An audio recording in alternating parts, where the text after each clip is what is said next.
Hello दोस्तों, स्वागत है आपका हमारे YouTube चैनल बोध से संबोधि में। सबसे पहले हम सभी के भीतर बैठे उस परम तत्व को सादर प्रणाम करते हैं। आज के समय में आध्यात्मिक जगत एक विचित्र स्थिति में दिखाई देता है। जब हम उसे देखते हैं तो यह सोचने पे विवश हो जाते हैं, क्या वास्तव में अध्यात्म का अर्थ यही है? अध्यात्म का उद्देश्य तो उस परम शाश्वत शांति, परम स्वतंत्रता और परम आनंद की प्राप्ति है। परंतु आज जो चित्र हम हमारे चारों ओर देखते हैं और जिसे हर कोई अध्यात्म समझ रहा है, वह वास्तव में अध्यात्म ना होकर केवल उसका दिखावा मात्र है।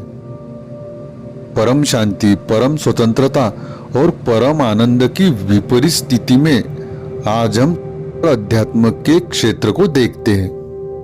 उस परम सत्य की प्राप्ति के विभिन्न मार्ग है, जो कि अपने आप में तो पूर्ण है, लेकिन कुछ लोगों की अपूर्ण समझ के कारण वही मार्ग उनके भीतर और बाहर संघर्ष को जन्म दे रहे हैं।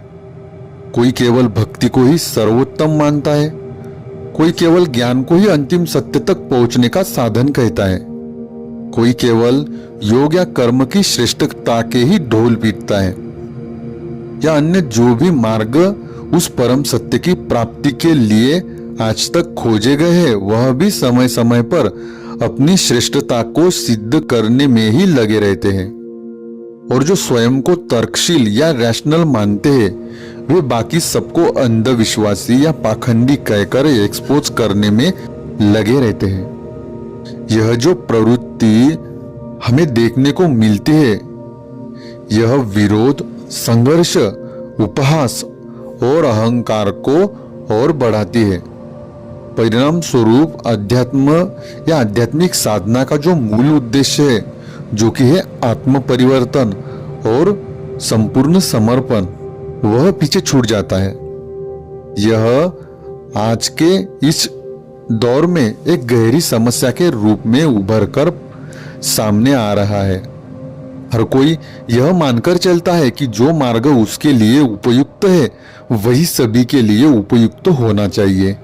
यह वैसा ही है जैसे किसी के आंखों का नंबर -1.25 है, और अगर वह अपना जो -1.25 का चश्मा होगा, वह यह आग्रह करे कि जिसको भी अपने अपने दृष्टि में दोष है, वह इस चश्मे को पहने। अब आप ही बताइए, क्या जो अलग अलग इंडिविजुअल्स है, उनके दृष्टि का दोष या उनके आंखों का नंबर एक जैसा रह सकता है? नहीं।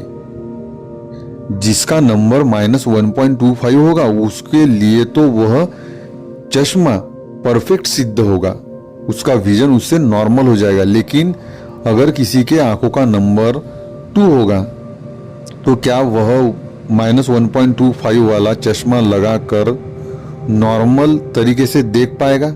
नहीं, उसका विजन तो और खराब हो जाएगा। और हमारी भी जो कोशिश है कि हम अध्यात्म के जिस मार्ग पर चल रहे हैं, अध्यात्म की जो पद्धति को अपना रहे हैं, उस पद्धति को ही सर्वश्रेष्ठ मानना, यह इसी तरह है। जिस प्रकार एक ही नंबर का चश्मा सबको पहनाने का या पहनने का आग्रह करना लाभप्रद सिद्ध नहीं होगा, दृष्टि साफ होने की बजाय और धुंधली हो जाएगी। यही हम हमारे चारों ओर देख रहे हैं। चाहे कोई भी मार्ग हो, क्या सभी लोग जो उस मार्ग पर चलते हैं, वह उस मार्ग का जो अंतिम लक्ष्य है, जो कि है टोटल सरेंडर या संपूर्ण समर्पण, क्या उस लक्ष्य को प्राप्त कर पाते हैं? और जब तक उस मार्ग का जो अंतिम लक्ष्य है, संपूर्ण समर्पण, उसको ही प्राप्त नहीं करेंगे, तो उस परम सत्य को, उस परम अद्वैत स्थिति को वह कैसे उपलब्ध हो पाएंगे? लेकिन आजकल तो आध्यात्मिकता में यही हो रहा है। हमें यह समझने की बहुत आवश्यकता है कि हर कोई व्यक्ति, उसकी गुण रचना, जो कि सात्विक, राजसिक और तामसिक है, वह अलग अलग अनुपात में होती है। कोई सात्विक प्रधान होता है, कोई रजस प्रधान होता है, कोई तमस प्रधान होता है। और यह जो तीनों गुण है वह भी व्यक्ति में अलग अलग समय पर एक जैसे नहीं होते। किसी समय पर सत्व प्रदान हो सकता है, किसी समय पर रजस प्रदान हो सकता है, या किसी समय पर तमस प्रदान होता है, एक ही व्यक्ति में। उसी प्रकार हर व्यक्ति की मन, बुद्धि, चित्त, अहंकार, जिसको कि हम अंतःकरण कहते हैं, उसकी भी स्थिति एक जैसी हर समय नहीं होती, यह भी परिवर्तनशील है। अब आप ही बताइए कि ऐसे में एक ही मार्ग सब पर थोपना क्या संभव है? यह बिल्कुल संभव नहीं है, बल्कि यह हानिकारक भी है, क्योंकि हर व्यक्ति, हर इंडिविजुअल इसी मन, बुद्धि, चित्त, अहंकार की जो स्थिति है और जो त्रिगुण है, उनका जो उसमें अनुपात है, उन सबका मिला जुला जोड़ है। इसलिए दोस्तों, इस वीडियो का उद्देश्य किसी मार्ग को छोटा या बड़ा दिखाना नहीं, बल्कि यह दिखाना है कि सभी मार्ग अंततः समर्पण की ओर ले जाते हैं, चाहे कोई भी मार्ग हो। हर मार्ग अपने आप में एक खिड़की है जो सत्य की झलक देती है। अगर आप गौर से देखेंगे तो आप समझ पाएंगे कि ज्ञान के बिना अगर भक्ति की जाए, विवेक के बिना अगर भक्ति की जाए, तो वह अंधश्रद्धा बन जाती है, पाखंड बन जाती है। यदि ज्ञान भी भक्ति से परिपूर्ण ना हो, अगर उस ज्ञान को प्राप्त करने के बाद आप में श्रद्धा, समर्पण, नम्रता या भक्ति का भावना आए, तो उस ज्ञान का कोई महत्व नहीं है। यदि कर्म भी, जो भी हम कर्म करते हैं, या फिर जो कर्म मार्ग में चलने वाले व्यक्ति है, वह भी अगर विवेक से कर्म ना करे, तो वह कर्म उनके बंधन का ही कारण बनेंगे। जबकि कर्मों का उद्देश्य मुक्ति होना चाहिए, बंधनों से मुक्ति होना चाहिए। अगर योग में भी प्रेम का यदि अभाव है, तो वह केवल एक तकनीकी अभ्यास बनकर रह जाता है। इसलिए आवश्यक है कि जो व्यक्ति है, जो साधक है, अपने गुण अनुपात और अपने अंतःकरण की स्थिति के अनुसार मार्ग को चुने। हर मार्ग का अंतिम लक्ष्य समन्वय है, समर्पण है। इसलिए इस समय इस वीडियो को बनाना मुझे आवश्यक लग रहा है, क्योंकि आज का समय जो है वह सूचना का है। ज्ञान तो बहुत है, पर अनुभव और समर्पण की कमी है। लोग बहस में फंस रहे हैं। सोशल मीडिया पर तो मेरा मार्ग श्रेष्ठ, ये मार्ग श्रेष्ठ, वह मार्ग श्रेष्ठ, मैं जो पद्धति अपना रहा हूं वही श्रेष्ठ है, वह जो अपना रहा है वह गलत है, वह भटका रहा है, so and so is exposed, इसको एक्सपोज किया गया, उसको एक्सपोज किया गया, न जाने क्या क्या। ऐसा लगता है सोशल मीडिया पर मार्ग युद्ध चल रहा है, जिसकी वजह से जो आध्यात्मिकता है वह परम मुक्ति की, परम स्वतंत्रता, परम आनंद का साधन बनने के बजाय केवल और केवल दिखावे का साधन बनता जा रहा है, पहचान का साधन बनता जा रहा है। इसलिए यह वीडियो आवश्यक है, ताकि साधकों को, हर एक को यह स्मरण दिलाया जा सके, यह बात जान लो कि मार्ग साधन है, वह साध्य नहीं है। मार्ग को ही चिपक के नहीं बैठना है। अंततः आपको यह जानना बहुत जरूरी है कि अंततः हर मार्ग छूट जाता है और केवल संपूर्ण समर्पण ही बचा रहता है। प्रत्येक मार्ग का मुख्य उद्देश्य पूर्ण समर्पण ही है। व्यक्ति को पूर्ण समर्पण की इस अवस्था में लाना ही हर मार्ग का परम उद्देश्य है। और यदि व्यक्ति इस अवस्था में आ जाता है पूर्ण समर्पण की, तो मार्ग विलीन हो जाता है और पथिक ही पथ बन जाता है। वही संपूर्ण समर्पण हमें गुणातीत अद्वैत सत्य में प्रतिष्ठित करता है, उस परम सत्य को उपलब्ध कराता है। इसलिए यह वीडियो केवल एक विचार विनिमय नहीं, बल्कि एक स्मरण पत्र है। मार्ग चाहे कोई भी हो, उसे अंतिम नहीं बल्कि समर्पण तक पहुंचने का साधन मानो। आज अगर हम अपने चारों ओर देखें तो सारी दुनिया भौतिकता और प्रतिस्पर्धा में उलझी हुई है। लेकिन आनंद की बात यह है कि इसके बावजूद भी कुछ लोग अभी भी आध्यात्मिक शांति और परम सत्य की खोज कर रहे हैं, या कई अलग अलग तरीकों से इसकी प्राप्ति में लगे हैं। उसके लिए कोई भक्ति करता है, कोई पूजा पाठ करता है, कोई ध्यान करता है तो कोई शास्त्रों को पढ़ता है, कोई सेवा करता है तो कोई कर्म में ही उसे ढूंढता है। हर कोई अपनी पसंद के अनुसार अपना रास्ता चुन रहा है।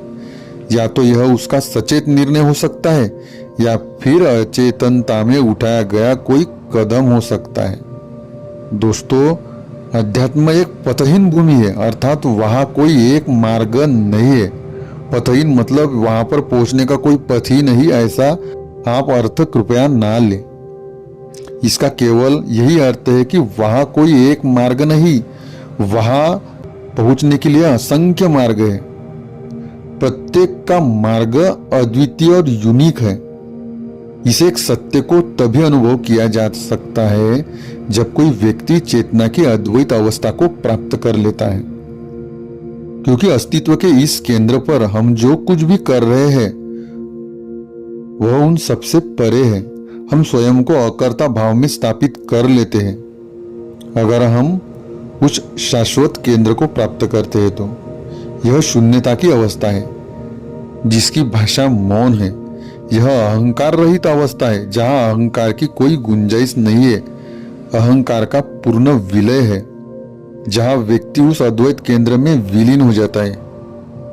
लेकिन कभी कभी यह यात्रा बहुत कठिन और थकाऊ लग सकती है, क्योंकि यह जो हम जानते हैं उससे अज्ञात तक की यात्रा है, यानी ज्ञात से अज्ञात की यात्रा है। और अज्ञात हमेशा चिंता, दर्द और संघर्ष लाता है। इस मार्ग से भटक जाने की भी संभावना रहती है और जिसके कारण कई समस्याएं पैदा हो सकती है और हो रही है। आज के समय में आध्यात्मिक साधना और सत्य की खोज को लेकर यह एक गंभीर चुनौती बन गई है कि विभिन्न मार्गों के अनुयायी आपस में टकराने लगे हैं।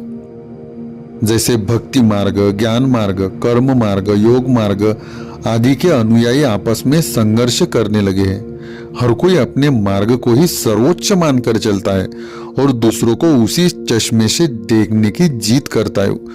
उसी चश्मे से नहीं, उसी के चश्मे से देखने की जिद करता है। यह संघर्ष इस सोच से पैदा हुआ है कि एक ही बात सबके लिए सही है। यही कारण है कि एक ही आकार सब पर लागू होता है। यह धारणा उनके मन में बन गई है कि सेम साइज फिट्स ऑल, एक ही साइज सबको सुटेबल है। और इसी सोच ने मतभेद, विरोध और आध्यात्मिक भ्रम की स्थिति को पैदा कर लिया है। भक्ति मार्ग के अनुयायी कह सकते हैं कि केवल भक्ति से ही भगवान मिलते हैं, परमात्मा मिलते हैं। ज्ञान मार्ग वाले बोलते हैं कि केवल विवेक और आत्मचिंतन से ही मोक्ष संभव है, अन्य किसी मार्ग से तो यह संभव ही नहीं है। कर्मयोगी कहते हैं कि भक्ति या ज्ञान से ही, केवल निस्वार्थ कर्म से ही मुक्ति है। ध्यान और योग के मार्ग पर जो चलने वाले हैं वह कह रहे हैं कि जब तक साधक स्वयं के भीतर उतरकर अनुभव नहीं करता तब तक सब अधूरा है। इस प्रकार हर कोई अपने चश्मे से ही दुनिया को देख रहा है और दूसरों पर भी वही चश्मा चढ़ाने की कोशिश कर रहा है। परिणाम स्वरूप क्या हो रहा है? साधना का मूल उद्देश्य जो कि आंतरिक शांति, अहंकार का विसर्जन और सत्य की प्राप्ति है, वह कहीं खो गया है। वास्तव में यदि हम देखें तो हर जीव ही क्या, समस्त जड़ और चेतन जो भी इस अस्तित्व में है वह अद्वितीय है। प्रत्येक व्यक्ति का मन, बुद्धि, चित्त और अहंकार अलग अलग स्थिति में है। प्रत्येक व्यक्ति में तीनों गुण जो कि सात्विक, राजसिक और तामसिक, उनका अनुपात भिन्न भिन्न है। इसी कारण हर साधक के लिए साधना का मार्ग भी एक जैसा नहीं हो सकता। वह समय समय पर उस व्यक्ति की प्रवृत्ति और प्रकृति पर निर्भर रहता है। विभिन्न मार्ग इस विविधता को समझकर ही विकसित हुए हैं। कोई भक्ति से सहज भाव से जुड़ता है तो कोई ज्ञान से तर्क विवेक के द्वारा सत्य तक पहुंचता है। कोई कर्म में लीन होकर अहंकार को गलाता है तो कोई योग या ध्यान से अंतर यात्रा करता है। हर एक का अपना अपना मार्ग होता है। प्रत्येक साधक की साधना उसी के स्वभाव और अंत प्रकृति के अनुसार होती है। हर मनुष्य का मन अलग ढंग से चलता है। हर मनुष्य की बुद्धि की पकड़ और तर्क अलग अलग होते हैं।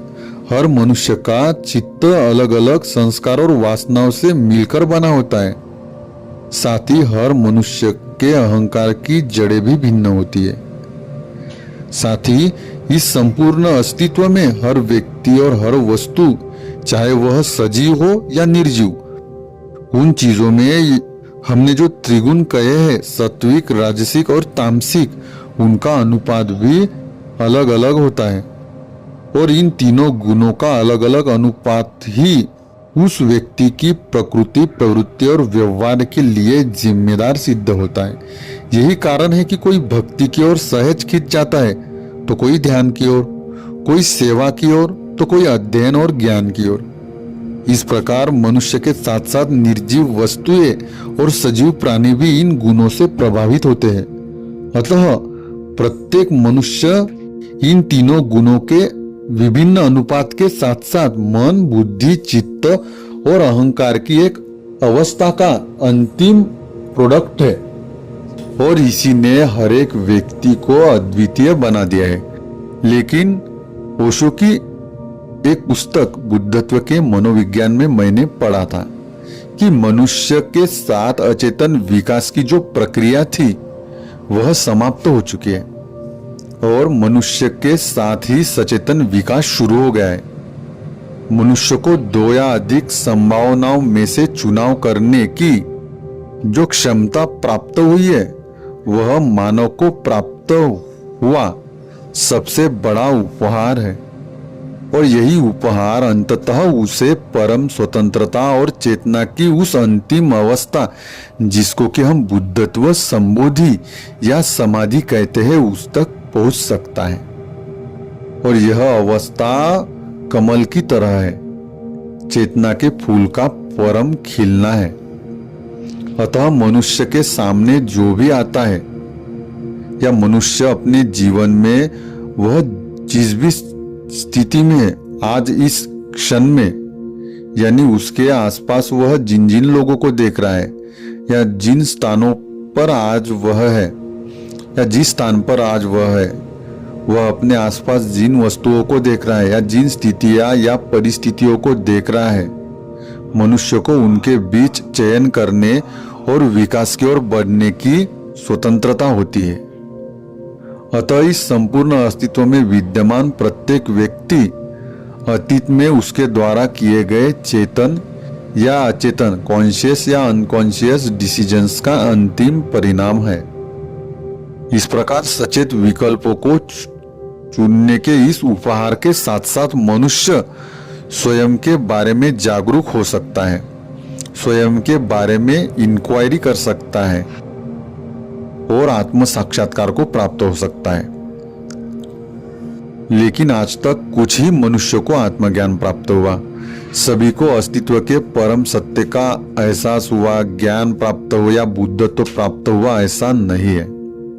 लेकिन सबसे गहन और गहनतम बात यही है कि इस संपूर्ण अस्तित्व ने हर किसी को परम सत्य का साक्षात्कार कराने के लिए, वास्तविक स्वरूप को समझने के लिए आवश्यक स्थितियां और परिस्थितियां प्रदान की है और हर क्षण वह प्रदान करता है। आपके अपने जीवन में आने वाली अलग अलग व्यक्ति, वस्तुएं, स्थितियां, परिस्थितियां या किसी भी चीजों के मार्फत इस संपूर्ण अस्तित्व में एक दिव्य प्रवाह है जो प्रत्येक व्यक्ति को, चाहे वह जड़ हो या अन्य कोई भी हो, परम सत्य की प्राप्ति की ओर ढकेल रहा है। लेकिन अलग अलग जीवित और निर्जीव चीजों में इसकी गति अलग अलग हो सकती है। जो अस्तित्व में उनकी कुल मिलाकर स्थिति पर निर्भर करता है। इसलिए किसी भी मार्ग को चुनना वास्तव में आत्मबोध की प्रक्रिया को कुछ अधिक प्रबल करना है या उसको एग्जैगरेट करना है, क्योंकि आत्मबोध केवल प्रक्रिया का एक हिस्सा नहीं बल्कि स्वयं वह प्रक्रिया है जिसे दिव्य प्रवाह या ईश्वरीय ऊर्जा आगे बढ़ाती है। अध्यात्म ऐसा है जैसे फल को जल्दी पकाने के लिए बाह्य उपायों का सहारा लेना। लेकिन सोचिए, क्या केवल बाहरी साधन ही फल को पका सकते हैं? क्या बाहरी साधन जो कि आप फल को पकाने के लिए अवलंबित करते हैं, क्या केवल वही फल को पका सकते हैं? नहीं, प्रकृति में पहले से ही एक स्वाभाविक प्रक्रिया निहित है जिसके अनुसार फल अपने समय पर स्वयं पकता है। अब यह हमारे ऊपर है कि हम वर्तमान क्षण में पूरी तरह सजग और जिम्मेदार रहकर इस स्वाभाविक प्रक्रिया को स्वीकार करें या फिर उन बाहरी साधनों, मार्गों और साधनाओं का उपयोग करें जो उन संतों और ज्ञानी जनों द्वारा दिए गए हैं, जिन्होंने पहले ही आत्मबोध का अनुभव किया है या जो एनलाइटनमेंट को प्राप्त हुए हैं या जो बुद्धत्व को प्राप्त हुए, जो संबोधि या समाधि को उपलब्ध हुए हैं, और उनके द्वारा दिए गए जो साधन है जो कि अलग अलग अवस्थाओं के लिए उन्होंने दिए हैं, उन पर हम आगे विस्तार से चर्चा करेंगे। अभी के लिए आप जान लो कि परम सत्य को प्राप्त करने के लिए विभिन्न आध्यात्मिक मार्ग हैं। यह वैसे ही है जैसे कच्चे फल को पकाने के लिए हम विभिन्न तरीकों का इस्तेमाल कर सकते हैं। कभी कभी हम कच्चे फल को पकाने के लिए जो विधि अपनाते हैं, जो प्रक्रिया अपनाते हैं, उसका अंतिम परिणाम असफल होता है और फल बर्बाद हो जाता है। क्या कोई इस फल के पकने की प्रक्रिया में यह कह सकता है कि उसी का तरीका दूसरों से ऊंचा है? नहीं, फल का पकना तो उसकी आंतरिक और बाह्य परिस्थितियों के साथ साथ बाह्य साधनों पर भी निर्भर करता है। फल को पकाने के लिए चाहे कोई भी तरीका अपनाया जाए, इस दिशा में हमारे प्रत्येक कार्य का अंतिम उद्देश्य फल को पकाना ही है। अलग अलग व्यक्ति एक कच्चे फल को पकाने के लिए अलग अलग तरीके अपना सकते हैं और अलग अलग फलों को पकाने के लिए अलग अलग तरीके भी इस्तेमाल किए जाते हैं। पर क्या कोई तरीका उच्च या श्रेष्ठ हो सकता है किसी और अन्य तरीके से? नहीं। कोई प्रक्रिया जलद हो सकती है, गतिमान हो सकती है किसी अन्य प्रक्रिया के कंपैरिजन में, लेकिन उसमें छोटा या बड़ा का तो सवाल ही नहीं होता, क्योंकि उनका अंतिम उद्देश्य एक ही है, फल को पकाना।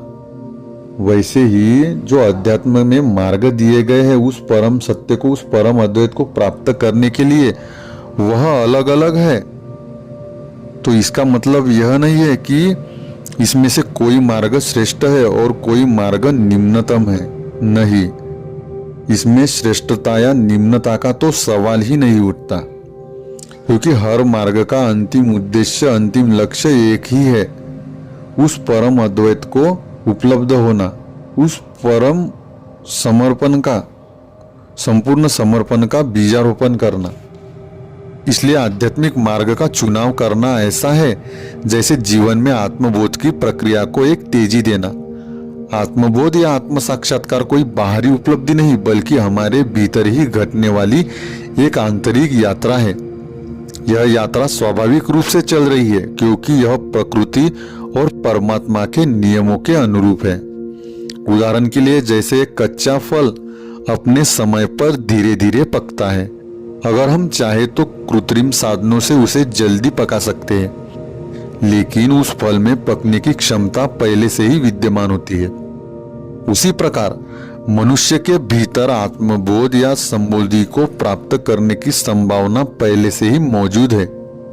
बाहरी साधन, चाहे वे योग हो, ध्यान हो, भक्ति, ज्ञान या अन्य कोई भी मार्ग हो, केवल यह जो प्रक्रिया है उसको सहारा देते हैं, उसे दिशा देते हैं।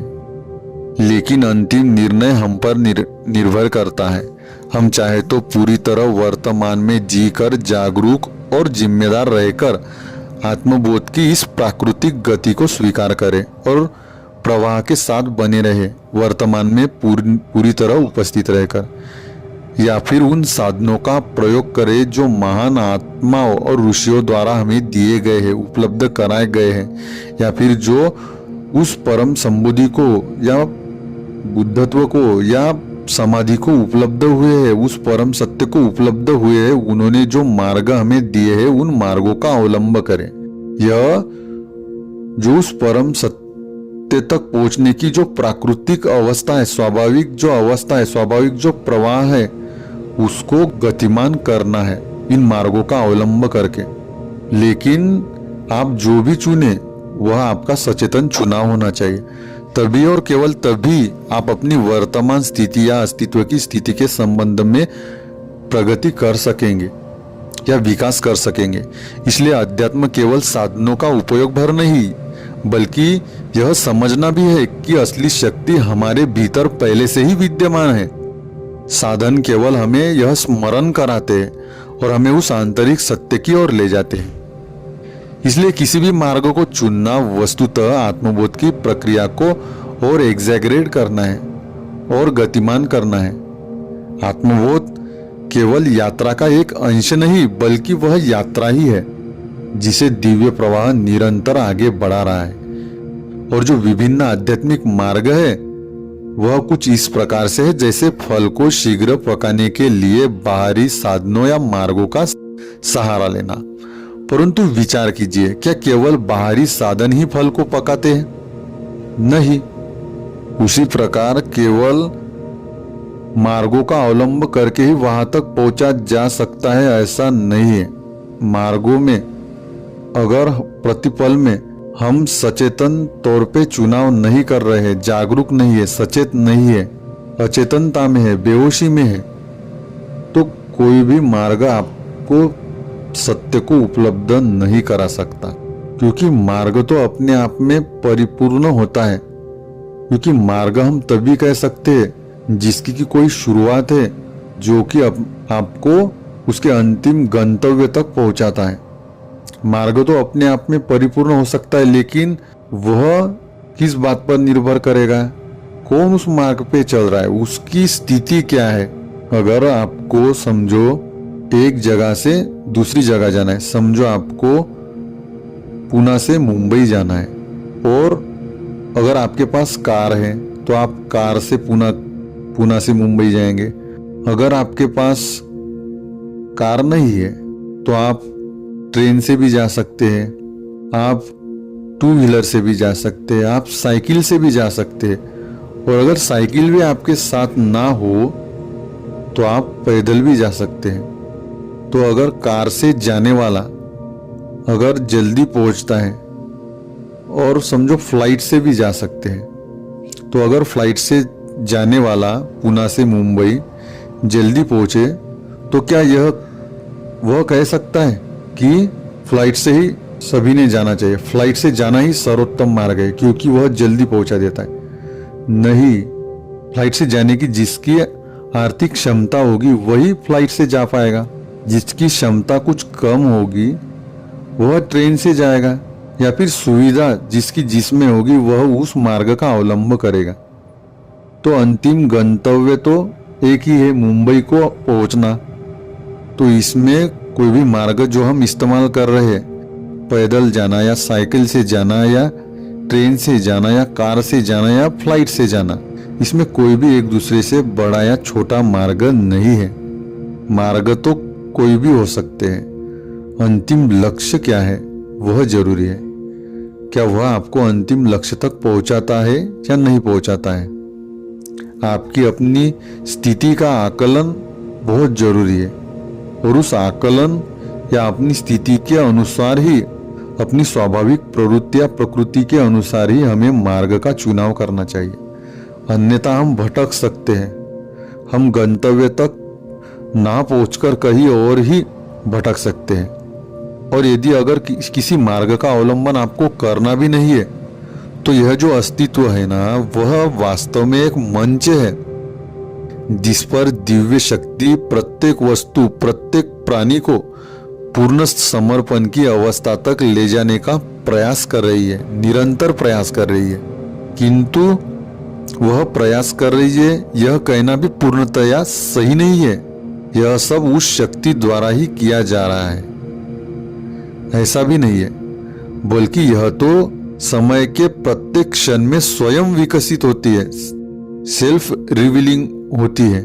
और जो भी हमारे सामने प्रतिपल आ रहा है, जो भी हमारे सामने प्रतिपल इवॉल्व हो रहा है या रिवील हो रहा है, बल्कि यह तो समय के प्रत्येक क्षण में स्वयं विकसित होने वाली परिस्थितियां हैं, जो जीवन को आगे बढ़ाने के लिए और लेसन्स या बोध देने के लिए उपस्थित होती है। हर क्षण आपके जीवन के लिए एक अद्वितीय लेसन या शिक्षा को लेकर आता है। यह कुछ वैसा ही है जैसे सड़क पर लगे संकेतक। यदि आप संकेतक देखते हैं लेकिन उसका अर्थ गलत समझते हैं तो दुर्घटना होना निश्चित है, और यदि आप उससे सही समझ लेते हैं तो आपकी यात्रा सहज और सुरक्षित बनी रहती है। वैसे ही या फिर जो भी स्थिति या परिस्थितियां हमारे जीवन में समय समय पर रिवील हो रही है, हर क्षण में वह अपने आप में एक बोध या समझ या लेसन को लिए हुए है।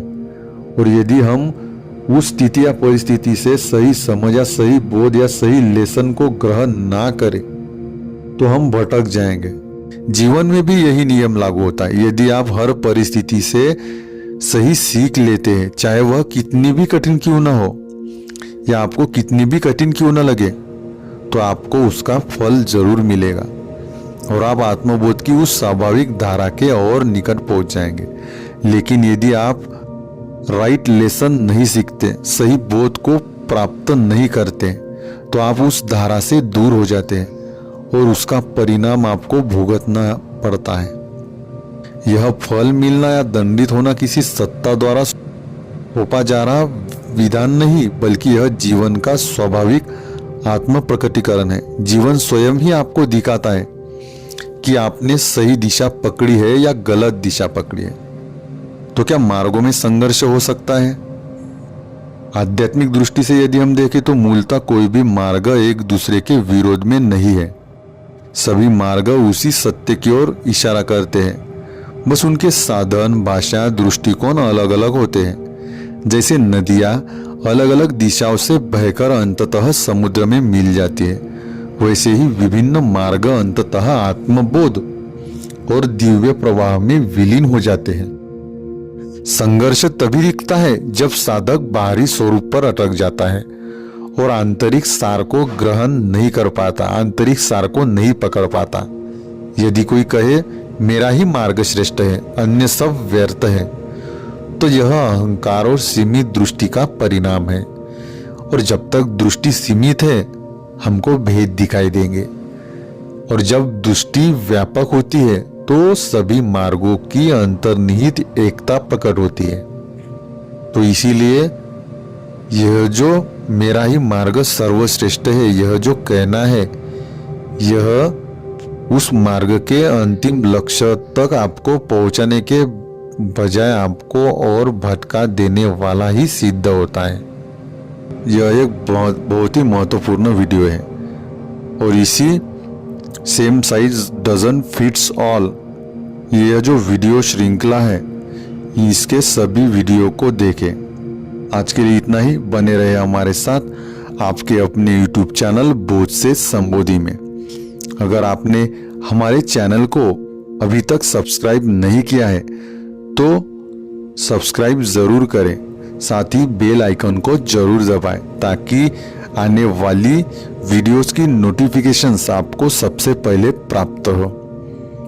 तब तक जो ज्ञान आपने ग्रहण किया है, जिसका आपने श्रवण किया है, उस पर मनन और चिंतन करते रहे और उसको अपने जीवन में उतारने का प्रयास करते रहे, ताकि यह सत्य आपका अपना हो जाए। धन्यवाद। ओम शांति शांति शांति।